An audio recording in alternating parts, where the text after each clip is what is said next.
Salut Julien, j'espère que tu vas bien. Bienvenue sur le podcast Colibri Libre. Salut Léna, merci de m'avoir invité à ton podcast. Ouais, je vais plutôt bien là pour le moment. Super. Merci. Est-ce que tu pourrais te présenter en quelques mots pour ceux qui ne te connaissent pas? Alors du coup, moi c'est Julien, je suis interne en médecine générale. J'ai un parcours un petit peu particulier parce que en fait, j'ai commencé par de la chirurgie. J'étais en gynéco-obstétrique et puis en fait, je me suis rendu compte que, on va dire, les conditions de travail ne me plaisaient pas. Et de formation. Et donc, voilà, je me suis orienté vers la médecine générale, qui était ma mon deuxième choix aux ECN. Mais en poursuivant quand même un an ou deux, voilà, j'ai compris que finalement, c'était peut-être un petit peu plus profond, qu'il y avait peut-être euh, autre chose dans cette formation, en fait, qui était plus large au niveau des études de médecine, qui me convenait pas, en tout cas, qui me rendait pas heureux et qui m'épanouissait pas. Ok. Voilà. Hum, Est-ce que tu peux juste, pour repartir d'un tout petit peu avant, expliquer pourquoi tu as fait médecine à la base? Est-ce Alors, que moi, j'ai fait médecine parce que enfin, un peu comme mes parents. En fait, j'étais plutôt bon élève comment dire, à l'école. J'avais bien réussi mon bac. Et puis, c'est vrai que voilà, j'ai deux parents qui sont médecins. Bah, ils m'ont incité, ils m'ont aussi montré à quel point leur métier était intéressant. Et donc, du coup, bah, j'ai eu envie de suivre leurs pas. Finalement, comme j'avais pas mal de facilité à l'école, enfin, j'avais bien travaillé, j'ai réussi ma première année du premier coup et voilà. Et c'est vrai que pour revenir un petit peu avant, en troisième, j'ai, euh, comment dire, je suis allé donc à l'hôpital avec mon père du coup, et il m'avait montré un petit peu bah, son service, qu'est-ce qu'il faisait, comment dire, aussi enfin voilà, toutes les spécialités en fait. Donc, j'avais fait un grand tour, j'avais suivi les brancardiers, je me rappelle, et il m'avait montré un peu tous les services en fait, avec à chaque fois des opérations, des trucs comme ça. Enfin, c'était très intéressant, c'était 3 jours vraiment très enrichissants. Ok, trop chouette. Et est-ce que tu peux partager un petit peu aussi ce que tu aimé en médecine, peut-être les qualités que tu as développées ou les choses positives que tu retires de ces années d'études Ah, les choses positives. avant Euh, qu'on parte un peu plus non, non, qui t'a pas convenu? Je voudrais juste refaire le point sur est-ce qu'il y a des qualités que tu as je pense que développées? c'est les capacités sociales en fait et les capacités à comment dire à communiquer avec les gens et l'autonomie. En fait, il y a quand même plusieurs choses que qui m'ont aidé finalement en médecine. C'est comme on a une certaine responsabilité, on apprend à faire des choix dans des décisions qui sont pas évidentes. Et c'est vrai que du coup, moi, j'ai pris de l'assurance quand même vis-à-vis de la communication avec les gens, quand je demande un avis, quand ça c'est toute la partie avec l'internat. C'est vrai que on va dire mes 3 dernières années d'internat, c'est plus là-dessus. Ou au téléphone, j'ai pris de l'assurance aussi avec avec les différents médecins que j'avais au téléphone. Et puis ça aide en fait finalement dans la vie de tous les jours parce Mhm. que de la gestion, appeler, faire comment dire, se faire comprendre et puis surtout exprimer ce qu'on a envie, euh, défendre un avis. Euh, c'est des choses quand même qui m'ont bien aidé. Donc je dirais plutôt mes capacités sociales dans un premier temps. On va dire plutôt de communication. Et je pense quand même une grosse capacité de travail. Enfin, les Mhm. études de médecine, ça m'a quand même permis de mettre au point une capacité d'apprentissage, enfin des méthodes d'apprentissage et du coup de gestion du temps de travail, on va dire assez colossal. Donc ça, je pense que c'est quand même un gros plus, Mhm. sachant que voilà. Mm. Tout à fait. Est-ce que aussi tu peux partager quand est-ce que tu as commencé à te questionner à propos de médecine et de est-ce que j'ai vraiment envie de faire ça? Quand est-ce que ça a démarré et un peu dans quel contexte et pourquoi? Je vais juste revenir quand même sur les points positifs parce que je pense que Ah, c'est assez important. Puis après, je répondrai à ta question. En fait, c'est aussi les rencontres que j'ai fait. Enfin, j'ai fait ok. des très très belles rencontres en médecine. Enfin, c'est vrai que c'est des choses que j'aurais finalement le plus de mal à laisser, c'est ça, c'est mes rencontres. Hmm. J'ai pu aller en Italie, j'ai pu aller au Vietnam aussi. Donc Italie avec Erasmus, le Vietnam avec des stages d'été. J'ai rencontré ma copine, avec qui je me mariais. J'ai rencontré mes meilleurs amis. Euh, et donc c'est vrai que finalement, c'est quand même un gros point positif. Et voilà, c'était important pour moi de le dire. Du coup, pour revenir sur ta question, C'est important de euh, le préciser et c'est aussi enfin, pour ça que je pose la question, c'est que j'aime bien, enfin, comme tu le sais, rééquilibrer la perception. Et, ouais, et c'est pour ça que je pose toujours cette question aussi, c'est que je trouve ça important quand même de prendre conscience de tout ce que ça nous a apporté, surtout quand on se questionne au sujet de est-ce que je veux poursuivre, etc. De pas voir que le négatif et que les difficultés, mais aussi voir tout ce que ça nous a apporté, tout ce que ça a construit chez nous, les hmm, compétences et les capacités que ça a développées et tout ce que ça peut créer derrière. Parce que souvent, on voit que ce que ça a détruit et on bah voit pas oui, ce que ça a créé en contrepartie. Et effectivement, quand ça, on fait la personne avec qui tu partages ta vie, tes meilleurs amis, etc., bah, ça a un poids ouais. hyper important dans ta vie. Et je pense que c'est Hmm. important de le préciser. Et je trouve Puis ça ça... m'a quand même aussi permis de me poser certaines questions assez profondes finalement sur qu'est-ce qui me motivait vraiment. Je pense que si jamais j'en étais pas arrivé là, Mm, enfin, si j'avais survolé un petit peu finalement mes limites, je pense mm. c'est quand même un point positif, même si c'est quand même un vécu négatif. Découvrir ses limites, c'est quand même assez important, je pense. Et finalement, c'est Surtout le qu'elles challenge peuvent. qui va Mm. t'amener à aller Et, découvrir tes limites. Et... et c'est vrai que je me suis posé certaines questions que je pense qui me seraient jamais venues à l'esprit, en fait, si jamais j'étais resté, on va dire, à la surface, quoi.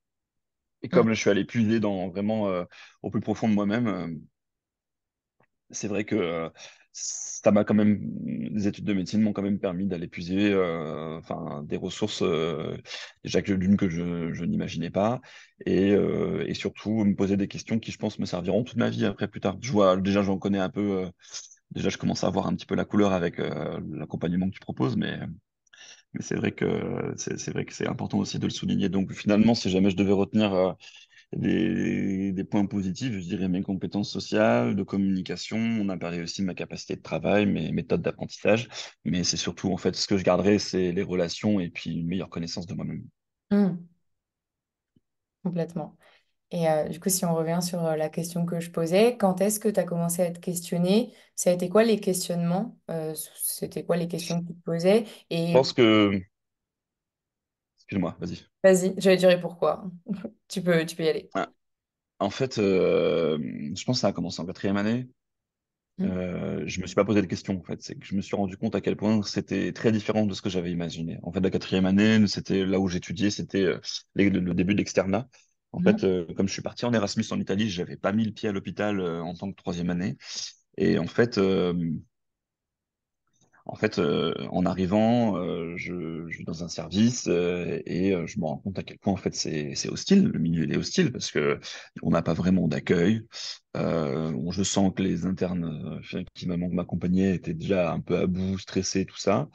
Et puis bah, mes collègues, en fait, je trouve qu'il n'y a pas d'entente en fait avec mes co-externes entre guillemets parce que je vois comment dire que eux ils étaient déjà présents donc l'année précédente en tant que troisième année ils connaissaient déjà un petit peu comment ça fonctionnait et puis au lieu de m'aider non ils ont préféré dire bah, moi je sais moi je m'en sors et puis en fait finalement on m'explique pas tant que ça comment ça marche Mhm. et je vais vraiment me sentir mal à l'aise. Je pense que ça a commencé par un sentiment de mal d'être de mal pas de mal-être mais j'étais pas à l'aise en fait tout simplement Pas à l'aise, je me et c'est ça, ouais, place je dans me cet dis, mais mince, environnement. enfin, un peu de désillusion, je dirais. Ça a commencé par ça.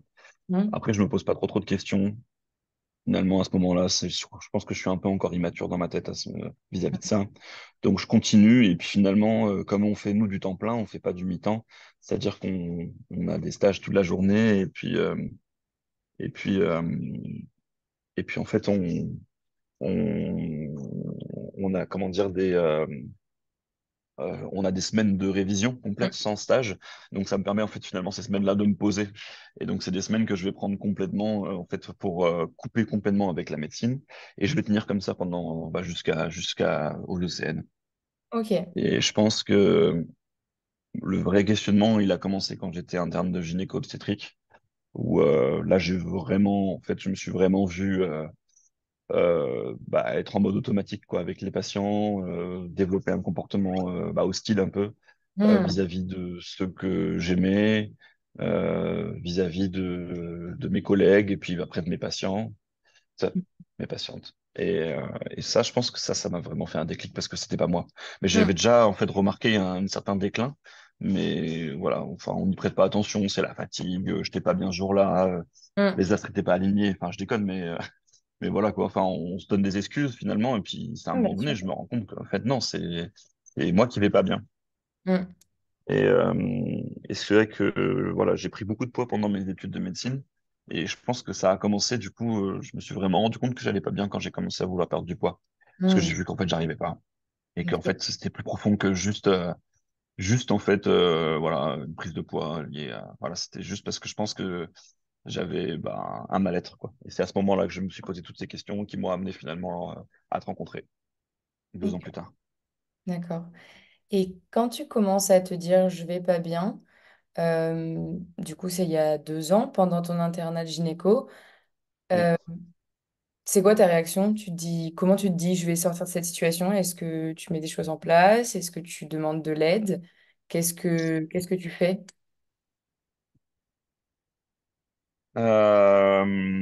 Alors, comment je fais? Alors, je demande de l'aide, mais du coup, je demande de l'aide à qui? À une diététicienne, du coup, parce que j'ai envie de perdre du poids. Donc là, je suis suivi par une diète pendant 6 mois avec qui ça se passe très bien, mais bon, c'est vrai que je me rends compte que de la part, il y a une grosse part psychologie Mhm. qu'elle ne prend pas, qu'elle ne prend pas du tout en compte. Hmm. Et ça va me manquer en fait. Je vais avoir un manque vis-à-vis de ça. D'accord. Et donc, comment je fais? En fait, à un moment donné, je vais aller voir donc une première psychologue avec qui me dit que donc ça, non, excuse-moi, on va revenir un peu parce que sinon ça va se mélanger un peu. En fait, du coup, on va dire que c'est le semestre d'été, je me sens pas bien, je me rends compte en fait, je suis en périphérique, donc je quitte un peu le CHU, je suis toujours interne de gynéco et je me rends compte qu'en fait, il y a une autre vie à côté de l'hôpital. Il faut savoir que moi, je suis arrivé pendant le Covid, donc en fait, finalement, nos premiers 6 mois, ça a été bah, très boulot dodo quoi. Enfin, il n'y a même pas de métro, donc c'était boulot dodo, point. On pouvait même pas aller faire nos courses parce qu'en fait il y avait le couvre-feu, donc c'était assez galère. J'avoue que je passe pas mon premier stage, je le passe, mais je pense que je vais me rendre compte que c'était mon pire stage parce Hmm. que en fait c'est juste comme c'est le premier, on se dit qu'on n'a pas de comparaison. Et Oui, en fait, il n'y a donc rien d'autre à part ton stage à ce moment-là. c'est ça. L'été, je pars en périph. Et puis là, je rencontre d'autres spécialités, notamment les internes de médecine générale, et que je vois en fait finalement comme qu'ils ont une meilleure qualité de vie que nous. Je découvre la vie de l'internat aussi, donc d'autres copains avec d'autres façons de vivre, d'autres spécialités. Donc c'est vraiment très enrichissant, mais ça me permet aussi de me découvrir à quel point moi je me sens pas à l'aise dans ma vie actuelle. Donc à la fin de l'été, justement, je vais avoir envie de perdre du poids. Et là, je vais voir la diététicienne. Bon, finalement, rapidement, je vais me rendre compte que ça me suffit pas. Et je vais en fait être arrêté à cause du Covid en janvier de cette année-là. Mhm. Enfin, quelques mois plus tard. Et en fait, quand je m'arrête, je me rends compte à quel point je suis bien en fait arrêté. Hmm. Et c'est là en fait que je me rends compte que je vais pas bien. Et donc là, je vais aller voir une psychologue. Une première fois, ça va pas bien se passer. J'en vois une deuxième. Et puis après, je vais rencontrer en fait un médecin, un généraliste, qui va pour le coup vraiment prendre soin de moi en fait. Hmm. Et qui va me dire que c'est pas normal ce que je ressens et qu'en fait là, à partir de là, je vais rentrer dans le suivi. Il va me conseiller un psychiatre et ensuite une psychologue et avec qui je suis toujours en contact là actuellement. Et voilà, donc là, ça fait 2 ans qu'ils me suivent. Et franchement, c'est les contacts, enfin, c'est l'aide que j'ai été obligé de prendre. Mais en même temps, enfin, j'ai eu la chance de tomber sur des bonnes personnes. Franchement, je me suis entouré vraiment de 3 professionnels qui font vraiment bien leur boulot et c'est hyper motivant. Déjà, quand on est en études et puis même quand on est patient, enfin, c'est très agréable de voir qu'il reste encore de l'humanité, quoi. Mm. Hmm. Complètement. Et suite à ça, on en arrive à un moment où tu décides de changer de spécialité. Ça se passe quand? Pourquoi est-ce que tu finalement tu Et fais? alors, en fait, je vais changer de spécialité parce que j'ai envie de terminer l'internat au plus vite. Ok. Voilà, ça va être ça ma première motivation. Mais en réalité, il y a d'autres motivations. C'est qu'en fait, je pense que j'ai pas forcément envie de lâcher médecine aussi parce que j'ai quand même beaucoup investi. À l'époque, je me rends pas bien compte à quel point je suis épuisé. Donc, je vais être arrêté pendant 3 mois et pendant ces 3 mois, je vais réfléchir à la suite. Et la suite, ça va être bah, qu'est-ce que je fais de ces études-là. Et là, l'idée de rester en gynécologie, je sens que ça va pas être possible. Je me visualise pas gynéco-obstétricien. Je me visualise pas vivre cette vie-là pendant 5 ans parce que l'internat de chirurgie, c'est 6 ans. Donc là, j'avais déjà fait une année. Euh, et donc, du coup, je vais réfléchir en fonction de mon classement, de mes attraits, tout ça. Finalement, ça m'oriente vers la médecine générale. Et ça va se décider finalement après. Donc là, on est en temporalité, on est en janvier. Après, donc 3 mois après que j'ai rencontré enfin la diététicienne, je vais être arrêté avec le Covid et après, je vais rencontrer le médecin généraliste en question. Et là, il va m'arrêter pendant 3 mois et dans ces 3 mois, je réfléchis à une réorientation. Donc, ce qui est prévu, c'est que je fasse un stage, on va dire libre, entre guillemets, hors filière, en médecine générale, du coup, chez le praticien directement, pour être sûr que ça me plaît, quoi. Et puis, c'est comme ça que je vais découvrir ce métier. Et au fil, du coup, 3 mois après le début du stage, là, on est en juillet de la même année, je vais, euh, je vais décider de faire un droit au remords, en fait, pour Mhm. terminer mon internat. Le but étant quand même de valider mes études, quoi. Mhm. Bien C'est sûr. surtout ça. J'ai fait, là, j'en suis je pense, à ma 8e année à ce moment-là, et j'ai pas envie, enfin, 9e année exactement d'études, j'ai pas envie d'arrêter là. Mm. T'as pas envie de sacrifier ce que tu as investi à ce C'est moment. exactement ça, parce qu'en fait, j'ai quand même assez souffert aux ECN. J'ai fait des années d'ECN pour avoir ma spécialité, et c'est Mm. vrai que du coup, j'ai pas forcément envie voilà, tous ces sacrifices soient en vain. Mm. Ah ouais. Et du coup, j'allais t'en parler justement, les ECN, l'externat, comment ça se passe pour toi? De Alors, du 2D3 jusqu'au concours, qu'est-ce qui se passe pour toi? Comment tu vis ces années-là? Et comment t'atteins ton bah, en objectif? fait, c'est vrai qu'en dehors des stages, je les vis plutôt bien. C'est les années où, en fait, finalement, je vais profiter à fond avec mes amis. À ce moment-là, j'ai mes sœurs aussi qui me rejoignent dans la ville où j'étudie. Et c'est vrai que du coup, enfin, c'est super. Enfin, c'est vrai que je profite à fond. Franchement, j'ai des belles vies, j'ai une belle vie à l'externat. Et c'est au moment de préparer les OCN que je me rends compte qu'en fait, finalement, il y a une grosse concurrence. Mm. Et donc là, c'est vraiment en fait arrivé aux ECN que là, je vais avoir une grosse difficulté parce qu'il va falloir vraiment que je me remette au travail bien. Ma première année de CN, finalement, ça passe pas si bien parce que bah, finalement, j'ai des lacunes, hein, j'ai pas assez bossé par rapport aux autres facultés. Et donc, du coup, bah, je vais avoir une grosse désillusion avec un début d'anxiété. Mhm. Et après, bah, je m'engage une deuxième année qui se passe plutôt bien, du coup. Là, pour le coup, la deuxième année de CN se passe plutôt bien parce que bah, j'ai déjà fait la première, donc je suis moins dans la découverte. Et puis, je me suis fait à l'idée qu'il va falloir que je travaille pendant 6 mois, quoi. Enfin, pendant 10 mois, quoi, à peu près. Et, Mhm. euh, et c'est vrai qu'à ce moment-là, bah, là, je suis, je suis à fond. Mais en termes d'épanouissement, c'est pas mes années qui m'ont le plus épanoui. C'est juste qu'en fait, j'arrive à apprendre vachement bien les bouquins, tout ça. Et finalement, c'est vrai que c'est une base de connaissances qui me sert toujours, hein. Mais c'est les années où je me torture un peu aussi, on va dire mentalement, pour essayer de résister. Enfin voilà, il faut tenir quoi, faut tenir. C'est difficile. C'est un marathon finalement que j'ai fait sur 2 ans, et donc c'est vrai que c'est pas facile, ouais. Mm. Mhm. Ok. Ok, ok. Merci beaucoup pour tous ces partages sur ton parcours. Maintenant, je voudrais savoir un petit peu ce que tu penses globalement du système des études de médecine et avec le recul que tu as maintenant où bah, tu as passé toutes ces années, tu as vécu des choses pas forcément hyper agréables pendant ce parcours-là. Qu'est-ce que tu penses de tout ça, du recul qu'on peut avoir par rapport à ça, du comportement que tu aurais pu avoir si tu avais su que ça pourrait se passer comme ça pour prévenir ça? C'est vrai que malheureusement, je pense que si c'était à refaire, je pense pas que je le referais. Mais je serais quand même déçu de pas rencontrer les gens que j'ai rencontrés. Donc c'est vrai qu'en fait, finalement,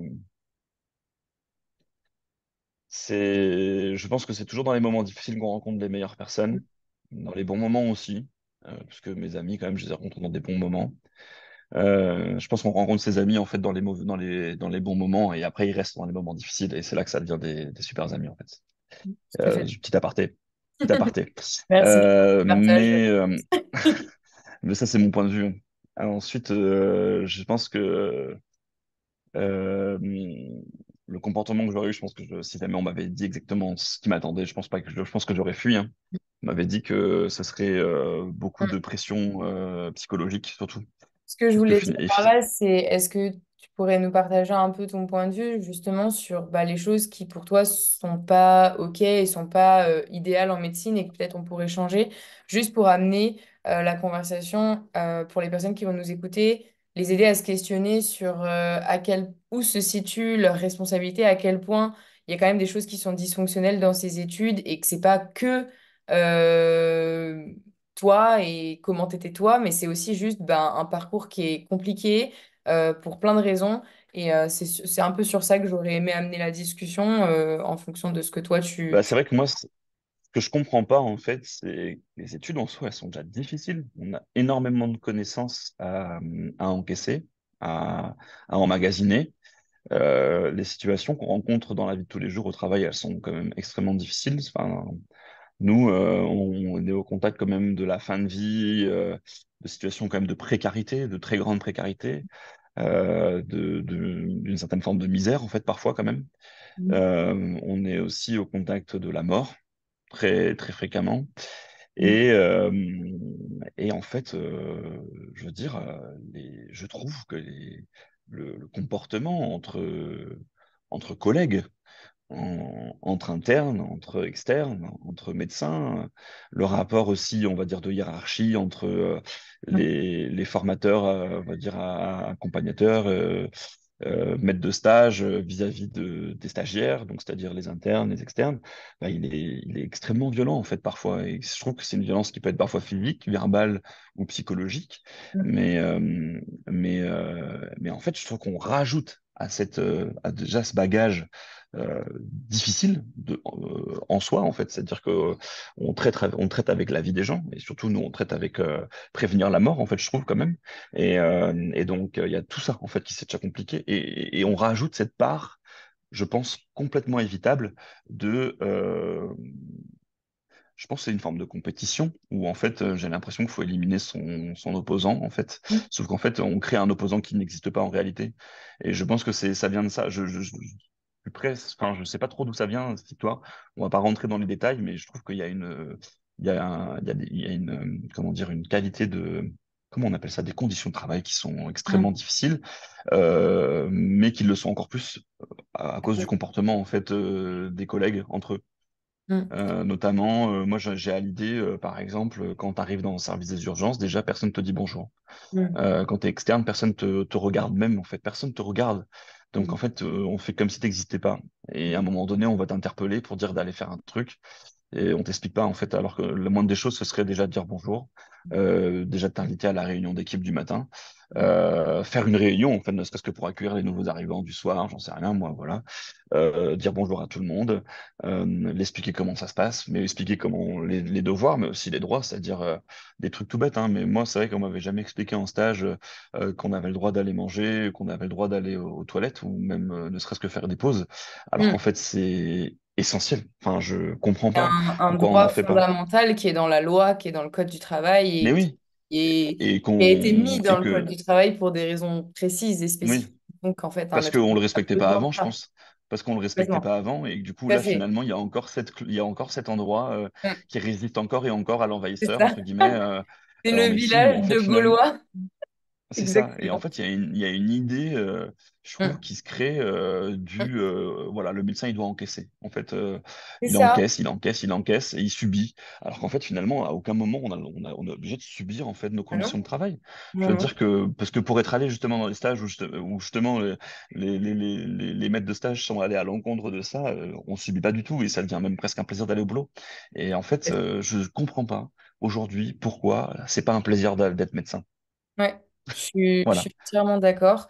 Et je trouve que c'est hyper intéressant de soulever ça. Et je pense qu'il y a deux choses que tu as partagées sur lesquelles j'ai envie de revenir. C'est déjà le côté très compétitif euh, entre les différents membres d'un stage, justement. Où moi, j'ai beaucoup souffert de ça et de l'absence d'entraide, de l'absence de soutien et de cet esprit un peu tout le temps de compétition, de tout le temps, c'est un peu tout le temps aussi chacun sa merde, chacun ses problèmes, etc. Quelque chose que je comprends, puisque effectivement, tu vois, quand tu décris ce truc de tu arrives dans un service d'urgence et personne te répond, bah, en fait, moi maintenant, avec le recul, ce que je me dis, c'est personne te répond parce que tout le monde est en burn-out et qu'en fait, les gens, ils se rendent même pas compte que tu passes parce qu'ils en sont à leur 12e ou 15e heure de travail et qu'ils sont épuisés. Et en fait, je pense qu'il y a une vraie problématique autour de ça dans beaucoup d'établissements de santé en France.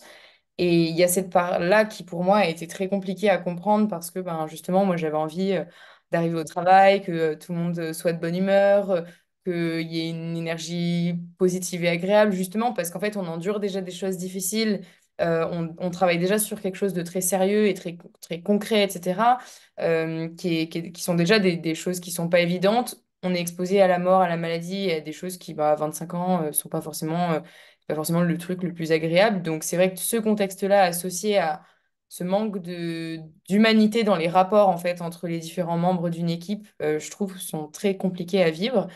Et en tout cas pour moi, ça a été le cas. Et au-delà de ça, l'autre aspect que tu évoquais autour de... J'ai oublié ce que tu disais. J'ai oublié ce que j'allais dire. C'était quoi le deuxième truc dont on parlait? Je me rappelle plus. Alors attends, moi j'ai parlé de donc des conditions de travail et donc Ouais, oui, voilà. Oui, tu disais ce truc de... Oui, excuse-moi, putain, je suis fatiguée, c'est la fin de journée. Et donc oui, aussi ce côté-là et cet aspect-là de, en fait, on nous explique pas quand on commence quels sont nos droits et ce qui est OK et ce qui est normal en fait dans une journée de travail. Le fait que, bah, en fait, tu as le droit d'aller aux toilettes et le fait que tu es aux toilettes, ça va pas mettre en danger la vie d'un patient.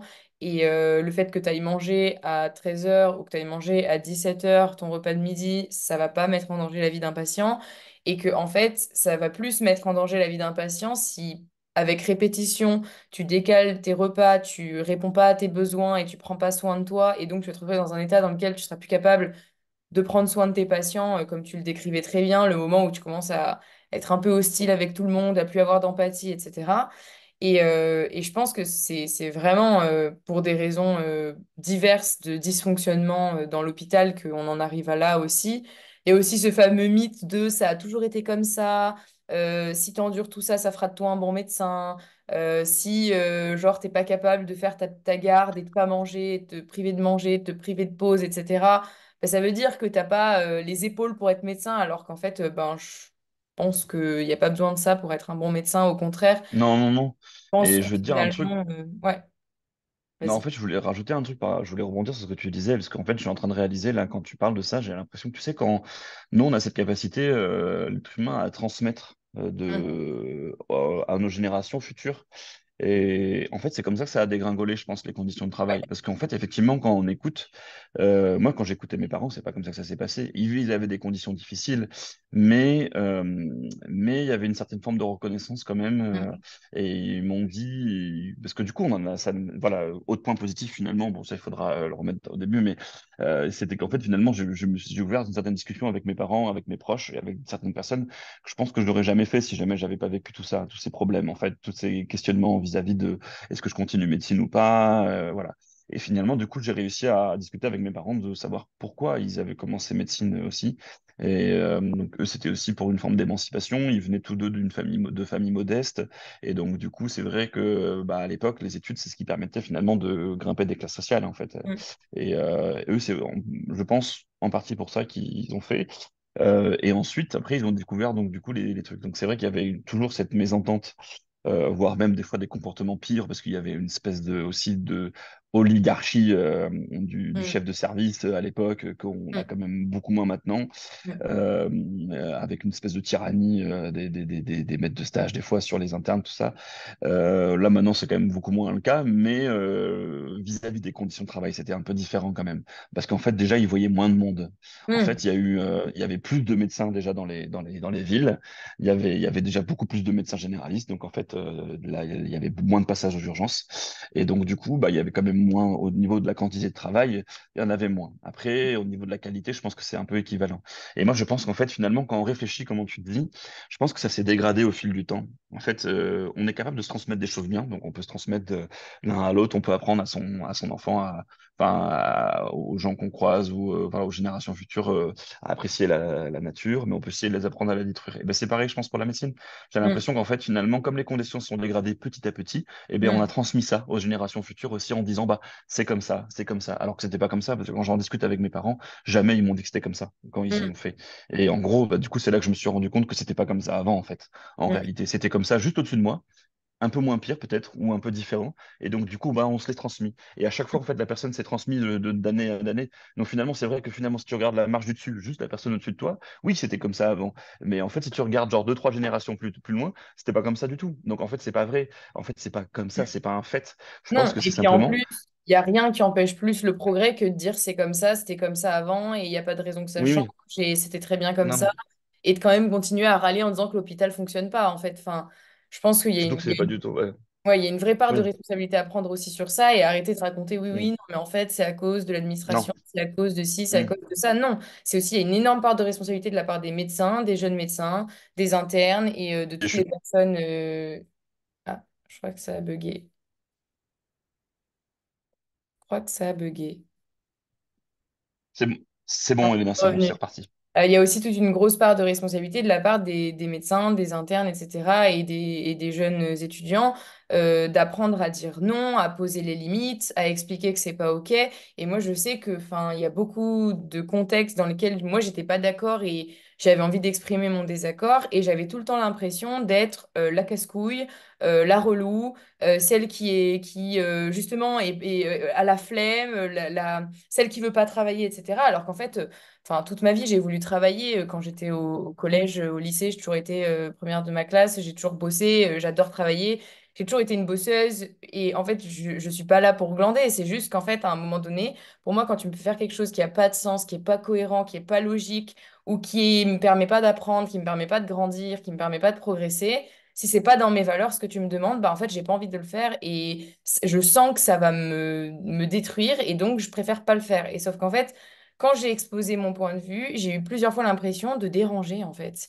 Et que, ouais, non, mais en fait, casse un peu les couilles, cette interne, elle veut pas faire exactement comme on lui demande, alors que tous les autres, ils ferment leur gueule et ils veulent faire comme on leur demande. Et moi, j'avais toujours l'impression de faire chier et d'être le petit grain de sable, Ah, je tu pense vois, que. qui gêne dans Ouais, le je pense petit que. rouage qui est bien huilé et qui fonctionne bien d'habitude. Et vas-y, tu voulais dire quelque Bah, chose? je pense qu'en fait, non, il fonctionne. Il roule, il est bien huilé dans son engrenage qui fonctionne pas, parce que sinon, on serait Ouais, tous heureux. oui, bien sûr. Mais ce que je voulais te dire, c'est qu'en fait, je trouve que cette sensation, je l'ai déjà eue aussi parfois. En fait, je pense que je voulais juste rebondir sur ce que tu avais dit par rapport aux internes, en mode, ils sont d'accord, en fait, qu'on fasse ça. Je pense pas qu'ils soient d'accord.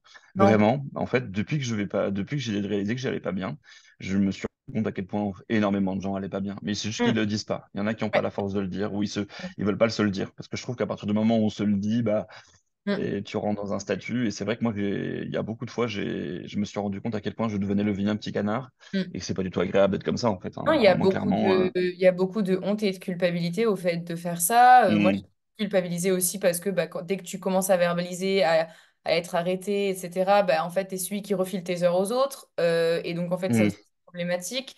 Sauf qu'en fait, je suis d'accord avec toi. Moi, enfin, j'avais vraiment l'impression, en tout cas dans le stage dans lequel j'étais, que globalement, personne n'allait vraiment bien. En fait, c'est un peu une grosse farce, tu vois, où tout le monde se raconte que en vrai, ça va. Mais en fait, quand tu regardes les gens, leur façon de parler, rien que leur énergie, comment ils ont l'air d'aller, etc. Tu vois qu'en fait, globalement, tout le monde est dans la même merde, mais c'est juste que chacun réagit comme il peut. Il y en a qui vont prendre sur eux, prendre sur eux, prendre sur eux, prendre sur eux, et jusqu'au moment où ils vont exploser. Et il y en a qui vont jamais rien dire et qui vont continuer comme ça pendant 40 ans, et peut-être que bah, ça se passera plus tard.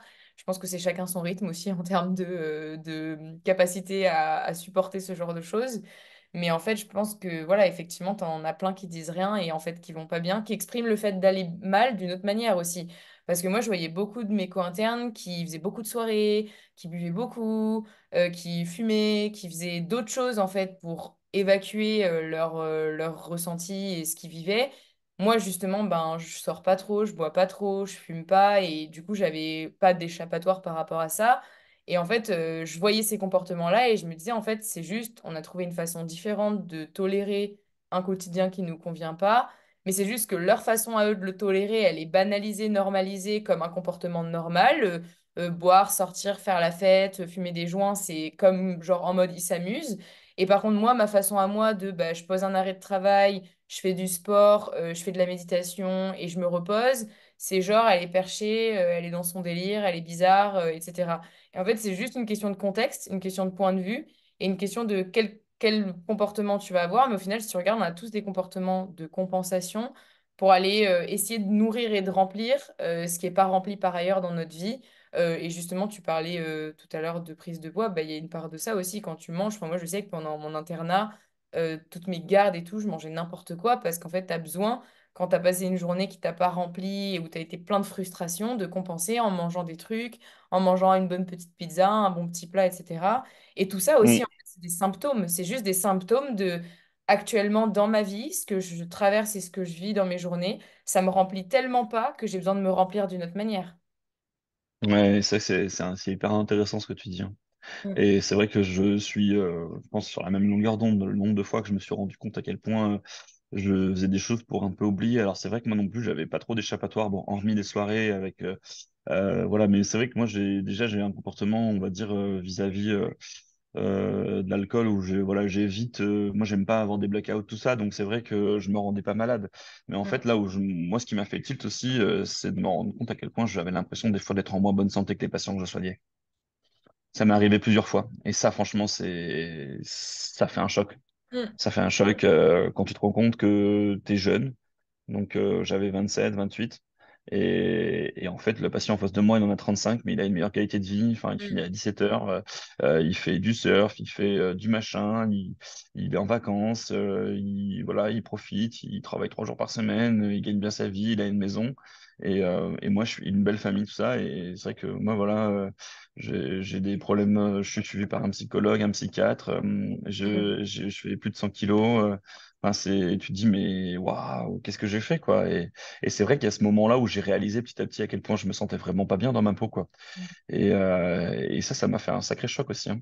Mm. Et donc ça, c'est un petit peu ce qui m'a amené à être accompagné avec toi. Mais Mm. ça, c'est juste la conséquence. Après, je pense qu'aussi, je pense que la responsabilité, elle est un peu à ceux qui acceptent aussi ce qu'on vit, en fait. Je pense que c'est pas facile de dire non parce qu'en fait, on te met une pression où on te fait miroiter des pseudo-punitions en fait qui Ouais, c'est finalement arrivent ça. très rarement. Et Mm. elles arrivent rarement en réalité, hein, parce que Oui, moi bah, moi, on m'a menacé.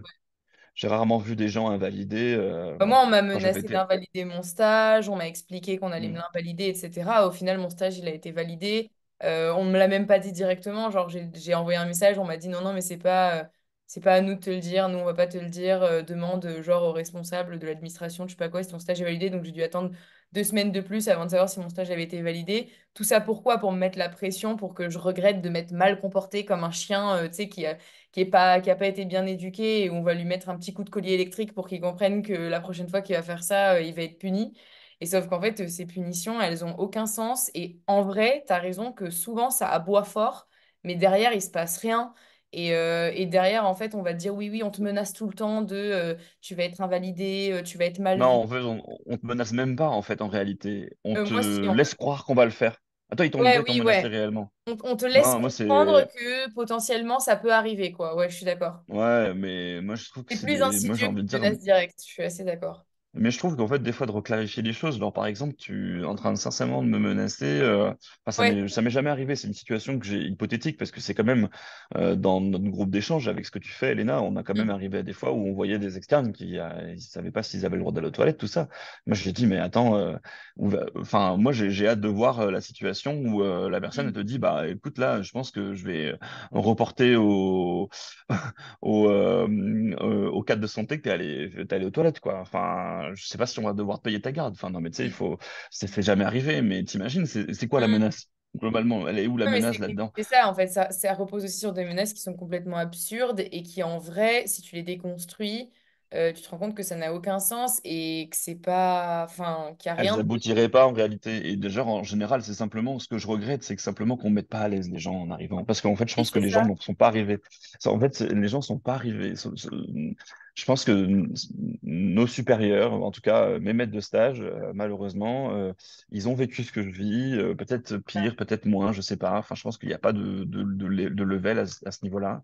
Mm. Mais la réalité, c'est en fait, si jamais on se dit, bah non, mais là, on va mettre à l'aise la personne. Mm. Comme ça, au moins, elle va pouvoir donner le meilleur de son potentiel. Enfin, Ouais. c'est ça qui devrait se passer, au lieu de dire, bah, de rien dire, simplement, et de faire l'ours. Tu vois, enfin, Complètement. Et en vrai, enfin, par rapport à ça, j'en parlais ce matin. De ça, enfin, les personnes qui nous encadrent sont pas formées à ça au-delà de ça. Enfin, tu vois, on oublie aussi que, bah oui, déjà, ils ont vécu ça, ils n'ont pas été accompagnés correctement pendant leur internat, pendant leur externat. Peut-être qu'ils ont vécu pire que ce que nous, on a vécu, et peut-être qu'on est une génération de ouin-ouin, tu vois, qui dramatise tout, hein, peut-être, j'en sais rien. Effectivement, j'étais pas à leur place, je sais pas ce qu'ils ont vécu, ils n'avaient pas de repos de garde. Apparemment, ça avait l'air d'être vraiment potentiellement peut-être pire que nous, j'en sais rien. Et je leur accorde le bénéfice du doute sur peut-être que c'était pire. Mais je trouve ça, en fait, intéressant aussi de se poser la question que ces gens, ils n'ont pas été formés à manager des équipes et personne leur a appris comment on fait pour manager des humains et aider des gens à donner le meilleur d'eux-mêmes. Et clairement, je trouve ça problématique dans une des entreprises, parce que l'hôpital est quand même une entreprise qui va gérer une des problématiques les plus importantes de la population, qui est la santé, on ne mette pas des personnes qui soient habilitées à manager correctement des gens qui vont être au contact de la mort et de la maladie quotidiennement et qui ont vraiment besoin en fait d'être accompagnés dans leur travail et d'être soutenus par bah, des gens qui vont être capables justement de nous aider à donner le meilleur de nous-mêmes, prendre des pauses quand c'est nécessaire, travailler de la bonne manière, arriver à optimiser aussi comment on fonctionne et comment on travaille. Et il y a ça qui est important aussi de comprendre, c'est que bah, les personnes qui vont nous encadrer, c'est des gens qui n'ont pas été formés à ça et donc c'est peut-être difficile pour eux de gérer enfin de nous gérer nous, les internes, les externes, etc. Au-delà de ça, je pense que bah, avec ce qu'ils ont vécu, ils ont aussi leur bagage de stress, d'anxiété, de fatigue, et de tout autre symptôme qu'ils peuvent avoir. Et en plus, moi, le stage dans lequel j'étais, le premier stage que j'ai fait aux urgences, j'avais vraiment l'impression qu'ils faisaient sincèrement du mieux qu'ils pouvaient, tu vois. Genre, j'ai à aucun moment perçu je pense que c'est arrivé à des internes d'être face à des gens qui sont vraiment pas bienveillants. Moi, pour le coup, les gens avec qui j'ai discuté, mes maîtres de stage, etc., malgré ce que je raconte, ils étaient bienveillants profondément, je pense, et ils voulaient bien faire, en tout cas. C'est juste que, en fait, on n'a pas les bonnes croyances de base sur comment on fait pour aller bien, comment on fait pour aller mieux, comment on prend en charge un interne qui est en burn-out et qui en peut plus, comment on prend en charge un interne qui a plus envie d'être médecin et qui exprime ça. Et en fait, ils savent pas comment réagir dans ces situations-là. Et j'ai vraiment le sentiment qu'ils faisaient de leur mieux. Mais malheureusement, leur mieux, c'était pas du tout ce dont j'avais besoin. C'était pas adapté à la situation pour moi. Et c'est pour ça, en fait, que j'ai voulu créer aussi ce que j'ai créé moi a posteriori. C'est que je me suis rendu compte que, en fait, on a vraiment besoin d'être accompagné dans ces situations-là. Et en fait, on a besoin d'être accompagné par quelqu'un qui est neutre, qui est pas impliqué dans la situation, qui est pas impacté par le fait que oui ou non j'aille en stage pour pouvoir vraiment nous aider et nous conseiller à dire, bah oui, là, la situation fait que ça peut être mieux que tu te reposes tant de temps et si besoin que ce soit X mois et peu importe, on s'en fout du stage, ou qui va être capable de dire, bah non, là, je pense qu'effectivement, peut-être que tu peux retourner en stage, etc. Mais moi, j'ai eu vraiment l'impression que c'était en mode, oui, oui, repose-toi 2 semaines et puis après, tu reviens, tu vois. Et moi, j'étais en mode, mais moi, quand j'entendais ça, ça me faisait paniquer. Je me disais, donc en fait, là, j'ai 2 semaines pour aller mieux. Et quand tu vas pas ouais. bien et qu'on te dit, bah là, tu as 2 semaines pour aller mieux, il se passe quoi? En fait, il se passe que tu angoisses tous les jours avant en te disant, et les 5 jours avant le moment où tu dois y retourner, tu te dis, putain, je vais pas mieux, comment je fais, quoi? Et en fait, je trouve ça Mhm. tellement toxique comme fonctionnement que ça peut pas nous permettre d'aller mieux, d'aller de l'avant, de nous reconstruire et d'avancer. Et en fait, c'est dommage pour l'hôpital, c'est dommage pour les patients et c'est dommage pour nous aussi parce que bah, je suis quand même encore convaincue qu'être médecin, c'est un métier qui est extraordinaire et je pense qu'il y en a beaucoup d'entre nous qui se posent des questions à cause de tout ça et c'est un peu dommage, je pense. Moi, je pense qu'il y a, sincèrement, des comportements malveillants, je pense qu'on les compte sur les doigts d'une main en réalité. En Mm. fait, c'est surtout, je pense, des gens à bout. C'est la question qu'on devrait se poser, c'est comment tu gères un interne qui est en burn-out quand toi-même tu es en burn-out. Exactement. Et c'est une tristesse, hein, c'est Mm. qu'effectivement, moi, j'ai. En fait, c'est. Et c'est ça aussi, en fait, ce que je disais, j'en parlais beaucoup avec ma copine, du coup, qui est interne. et avec qui, en fait, qui, elle, pour le coup, elle kiffe son internat. Donc, ça m'a quand même beaucoup aidé aussi dans. Enfin, elle kiffe. On va dire qu'elle apprécie beaucoup ce qu'elle fait. Je pense qu'elle a vraiment trouvé sa voie. Donc, ça, c'est intéressant de voir quelqu'un comme ça. Et ça m'a permis de réaliser beaucoup de choses vis-à-vis de moi, ce que je ressentais. Et je pense qu'en fait, c'est moi ce qui me marque le plus et ce qui me fatigue le plus, c'est de travailler dans une entreprise qui est fatiguée, un bateau qui coule. Mm. En fait, tu as l'impression que le bateau il Ah. coule et que tu es dedans. Et qu'en Et fait, tu vides l'eau, tu vides les seaux et en fait, ça rentre partout. oui, mais voilà, et en fait, c'est d'une tristesse, moi, je trouve, de se rendre compte de ça. Mm. Et que c'est épuisant. On en parlait souvent, en fait, qu'on n'en pouvait plus de ces discussions de l'hôpital va mal, le machin va mal. Ouais, mais en fait, après, en fait, ça se transmet, ça diffuse, et du coup, tu finis par aller mal, et c'est dommage, parce qu'en fait, comme tu dis, à la base, on fait quand même un métier assez sympa. Mm. Et enfin, je pense que l'idée du métier, elle est quand même pas trop mal d'aider les gens. Voilà. Et Moi, c'est ce que je puis, voulais faire, je pense, à la base. Accompagner les gens dans la difficulté, être formé pour répondre à des attentes, c'est quand même un grand plaisir. Enfin, d'avoir un patient qui te sourit en disant merci docteur de m'avoir pris soin de moi. Enfin, c'est des choses qui font chaud au cœur, mais malheureusement, ces moments, ils sont devenus de plus en plus rares et tu travailles avec des gens qui sont épuisés. Et du coup, en fait, cette fatigue, ils te la transmettent obligatoirement. exactement. Ils te la transmettent, elle diffuse. Et donc, tu arrives dans le stage. Moi, le nombre de fois que je suis arrivé en garde, et t'es déjà fatigué d'arriver en garde alors que t'es juste T'as même arrivé. Et pas là, commencé à travailler. tu sens cette ambiance de fatigue et boum. Mm. D'un coup, ça a un poids sur tes épaules. Tu te dis, mais c'est pesant, en fait. C'est hyper pesant. Mm. Et ça, je trouve ça. Complètement d'accord. Et puis pour avoir travaillé, enfin pour avoir pratiqué la médecine dans un autre contexte, parce que du coup j'ai été pompier volontaire pendant une période où je faisais des gardes dans des Ouais. casernes de pompiers, mais ça n'avait rien à voir en fait. Ça n'avait rien à voir parce que tous les moments où on n'était pas en train de travailler, parce que bah, il y avait forcément plus de temps off puisque tu attends qu'il y ait une intervention.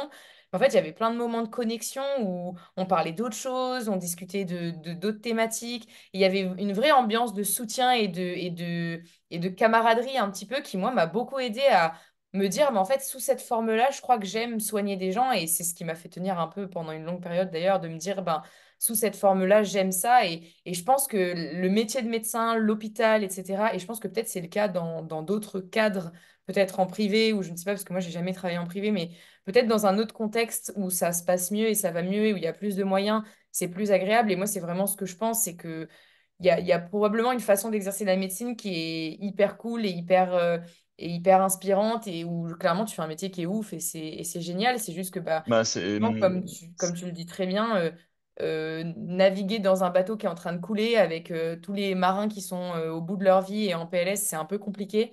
Et je pense que sur ça aussi, ça m'a rendu profondément triste en fait pendant ce premier semestre d'internat de constater que j'allais pas bien. J'avais vraiment le sentiment que mes co-internes n'allaient pas très bien non plus, que mes chefs allaient pas bien.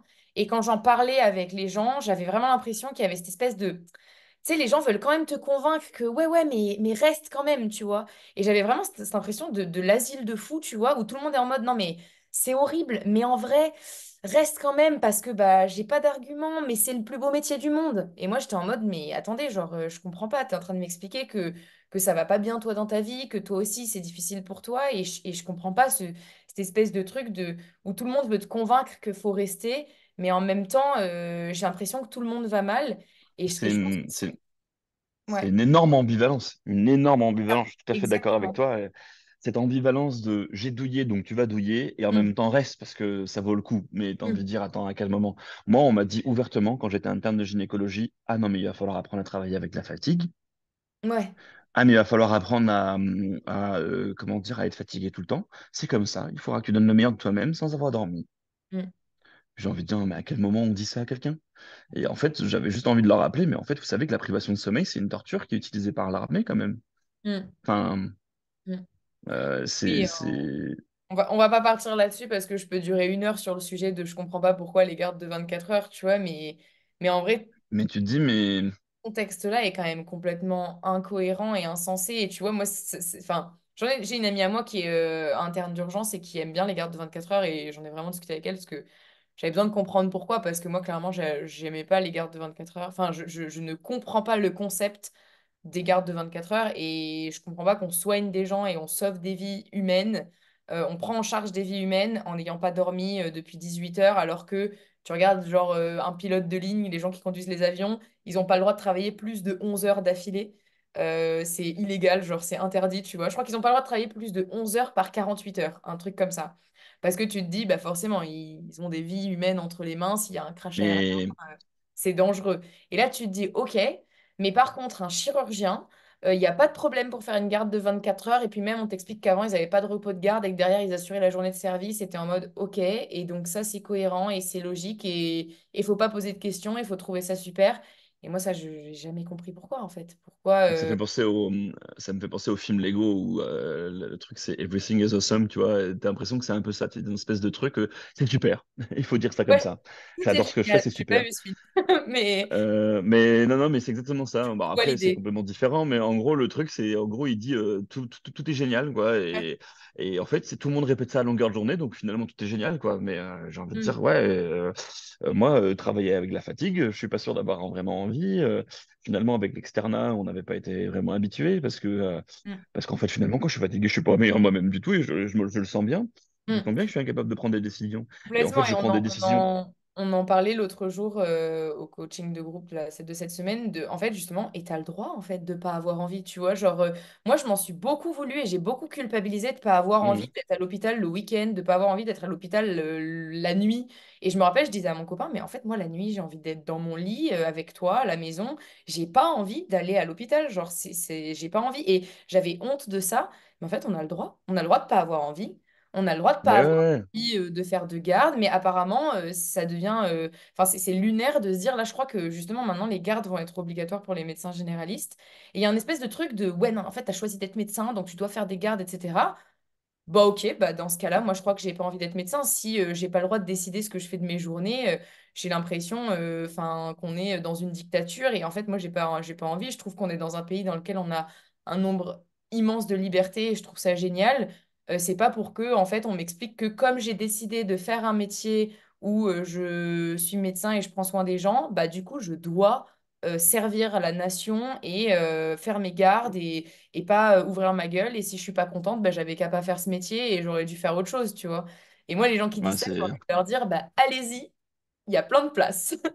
Faites-vous Non, plaisir mais et c'est allez c'est sur ça les en bancs fait des le facs de truc. médecine.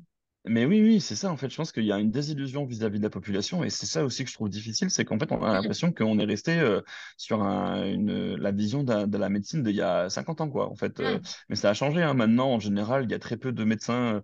Le médecin généraliste de campagne, effectivement, il n'existe plus, je pense. Enfin, en tout cas, plus comme il existait avant, c'est-à-dire mm. sa femme, elle était à la maison, elle s'occupait de ses enfants et Ouais, c'est lui, ça. il était H24 dans son cabinet, H24 sur la route, jour et nuit. Bah non, c'est plus possible parce que déjà d'une, en fait, il y a beaucoup moins de médecins généralistes. Mm, Il y a beaucoup moins de patients. Et donc, comme il y a beaucoup, non, j'avais pas beaucoup moins de patients, mais il y a beaucoup moins de médecins, tout simplement. Parce qu'en fait, finalement, il y a une démographie médicale qui est quand même en grande, grande baisse. mm, Et enfin, c'est une chute libre, ou même presque, j'ai l'impression.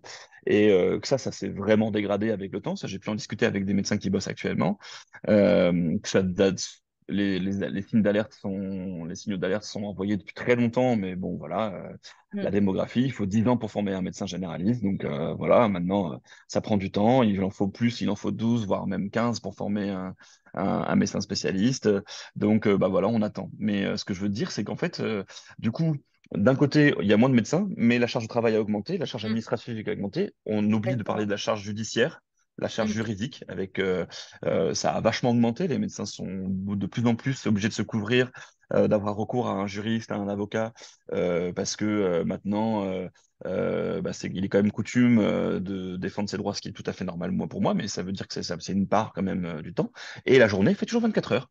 Elle n'a pas mm. changé par contre la journée. Et Et donc puis, en fait, finalement, pour et du rebondir coup, sur... les gens, ils voient pour- plus de médecins, ils voient plus de patients, et donc en fait, ils pourraient Mm, travailler sincèrement H24, ouais. 7 jours sur 7. Il n'y a pas de Et pour problème. rebondir sur ce que tu dis, moi, un truc que j'ai remarqué récemment avec mon copain aussi, c'est que on a fait des travaux dans une maison, donc on a fait des tâches en gros enfin, qui ne demandent pas de réflexion et qui n'utilisent pas d'écran, surtout, c'était ça notre réflexion.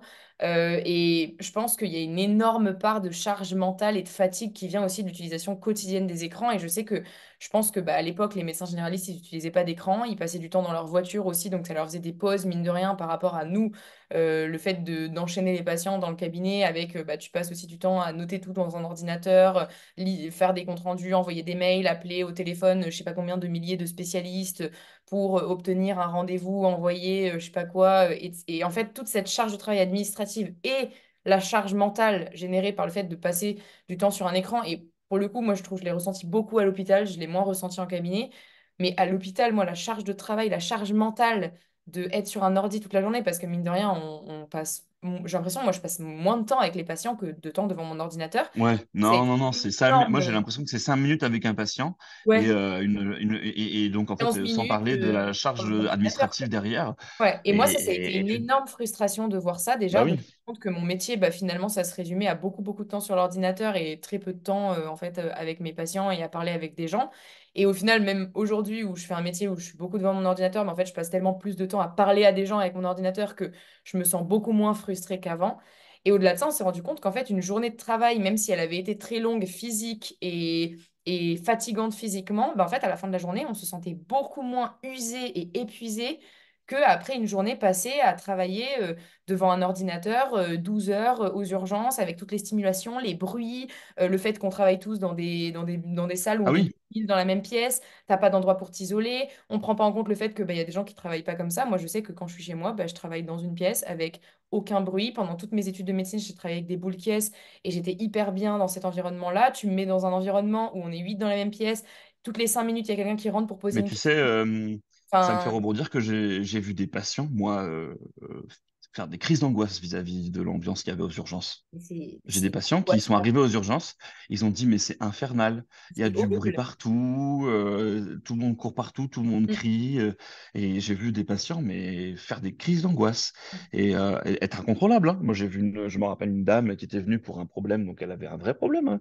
Je crois mm, qu'elle avait c'était une péritonite ou un truc comme ça, et elle a commencé à taper une crise parce qu'en fait elle dit mais c'est infernal, j'attends sur un pancart depuis 3 heures, il y a tout le monde qui crie, il y a le patient, il y a des patients déambulants qui sont venus me voir 15 fois, j'ai peur, enfin, elle était vraiment pas bien. Et mm. moi, je lui dis, mais moi, c'est vrai que c'est. Je lui dis, Bah, mais c'est moi notre aussi, madame, je quotidien. suis pas très bien, en fait, Moi finalement. non Moi plus, aussi, je ça suis va pas très pas. bien, finalement. Donnez-moi un On brancard. travaille.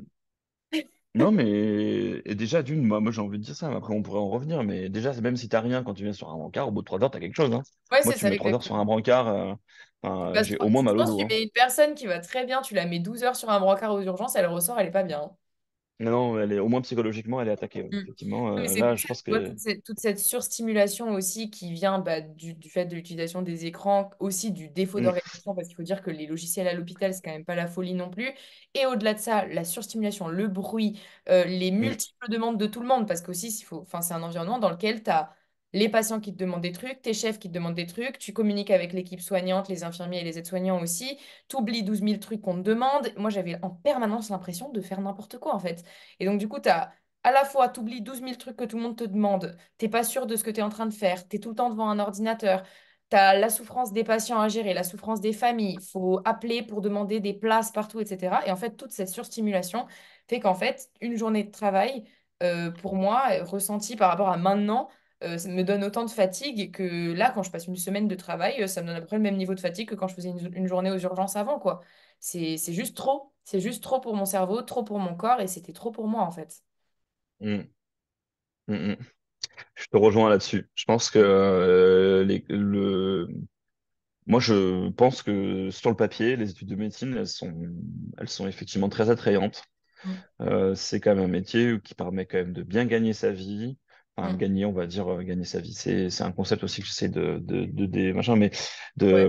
comment Ça me dire, de fait plus changer. l'impression Ça d'avoir permet perdu de, ma vie que gagner ma non, vie. non, ouais, non, je pense que non, je vais revenir là-dessus sur ce que je viens de dire. Je pense que ça permet d'avoir des revenus quand même assez Un conséquents. Faut pas confort et oublier. une sécurité, je pense.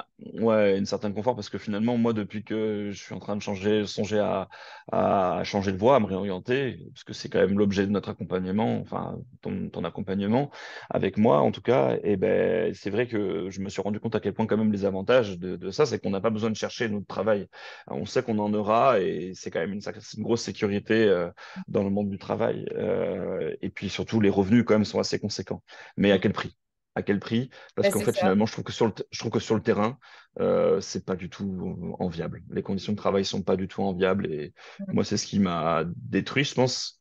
Et, En fait, le prix à payer pour moi, de pas faire ce qui t'épanouit, d'être dans un environnement dans lequel tu te sens mal et de vivre cette surstimulation au quotidien, vaudra jamais, en fait, même si tu triplais les revenus d'un interne et d'un médecin, pour moi, le prix à payer de pas être épanoui, de pas faire ce que j'aime, de pas ressentir de la stimulation et de l'épanouissement dans mon travail vaudra jamais en fait. Même si tu multiplies par 10 le salaire d'un médecin, ça remplace bah là, surtout qu'en fait, la santé, elle a un vrai prix, hein, parce que ça la santé remplacera mentale, elle a un jamais prix et la qui est non santé négociable. mentale, la Mm. santé physique, l'épanouissement que tu peux ressentir quand tu fais un truc que t'aimes et surtout juste le fait de finir ta semaine en te disant ben je suis contente de ce que j'ai fait cette semaine. J'ai le profond sentiment d'avoir eu un impact. Je suis heureuse et épanouie. J'ai eu du temps pour moi. J'ai pu gérer tout ce qui est important pour moi dans ma vie. Et en fait, ça n'a pas de prix, en fait. Peu importe le salaire à la fin du mois, ça n'a pas de prix et ça se chiffre pas, en fait. Non, je suis d'accord avec toi. Je suis d'accord avec toi et c'est vrai que c'est un peu bah, un des gros aspects négatifs, hein, c'est que je trouve que les conditions de travail et les conditions d'études, il y a un grand manque d'humanité en fait. Il y a un Mm. grand manque d'humanité et c'est quand même bien dommage pour des gens qui vont devoir finalement être au contact de l'humanité et faire preuve d'humanité pendant toute leur vie. Ah, je suis d'accord et moi je trouve ça profondément incohérent en fait, justement. Et Mm. c'est cette incohérence Mais qui m'a mis en difficulté c'est ça, c'est que je trouve que ouais, Mm. j'avoue que là. Est-ce que tu as autre chose à ajouter ou autre chose que tu voudrais partager? Je pense on va clôturer bientôt parce que je crois que ça fait Je presque... suis un Je peu fatigué là, je commence à fatiguer aussi moi. commence à Je suis fatiguer en train de... aussi et je sens qu'on va Ouais, ressasser les mêmes choses en boucle pendant des heures si... ouais, non, non, mais je suis d'accord avec toi. Je pense que là, il faut qu'on passe. Merci, Non, merci. moi, je pense que j'ai rajouté pas mal de choses. Je pense que si jamais tu me réinvites, Mm, j'aurai d'autres choses à dire. Mais mm, c'est vrai que là, pour le moment, on a parlé de pas mal de choses, là. Mm. C'était super intéressant et hyper enrichissant d'avoir ton point de vue sur ça et je te remercie beaucoup pour tout ça. Pour tous ceux qui nous ont écoutés, si vous vous êtes reconnus dans le partage de Julien ou dans ce que moi j'ai partagé, pouvez mettre un commentaire juste en dessous de la vidéo ou si vous écoutez sur une plateforme sur laquelle il n'y a pas de possibilité de mettre de commentaires, envoyez-moi un message sur le compte Facebook Elena CL et je vous répondrai avec plaisir et je vous orienterai avec plaisir vers des ressources que j'ai créées pour vous aider à être plus heureux et plus épanoui en médecine. Je vous souhaite à tous de trouver votre épanouissement, que ce soit en médecine ou ailleurs. Et n'oubliez surtout pas de prendre soin de vous. Je pense que c'est une immense priorité pour être un bon médecin et pour pour vous sentir bien dans votre vie.